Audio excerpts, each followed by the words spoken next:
2 ans et demi après les terribles inondations qui ont fait 4 morts ici au domaine du Cap-Vert, l'heure est à la reconstruction. Après la restauration des sous-sols financés par les assurances, arrive le temps de la sécurisation.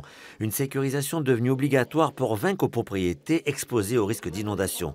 Pour remplir cette obligation légale, le budget des travaux s'élève pour l'ensemble des 20 copropriétés concernées à 2,3 millions d'euros.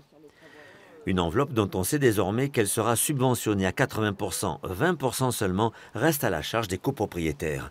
De l'argent public qui sert à mettre des propriétés privées en conformité, c'est une première en France, un mécanisme inédit obtenu sous l'impulsion de la commune. Dès les inondations du 3 octobre 2015, nous avons lancé une procédure d'audit. Cette procédure d'audit nous a permis sur toutes les copropriétés impactées d'avoir le montant des travaux.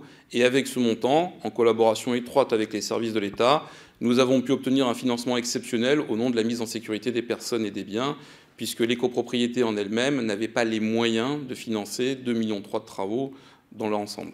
Une subvention qui permettra donc à chaque copropriété bénéficiaire de pouvoir supporter la somme qui lui incombe. Ici, au domaine du Cap-Vert, cette subvention est une aubaine.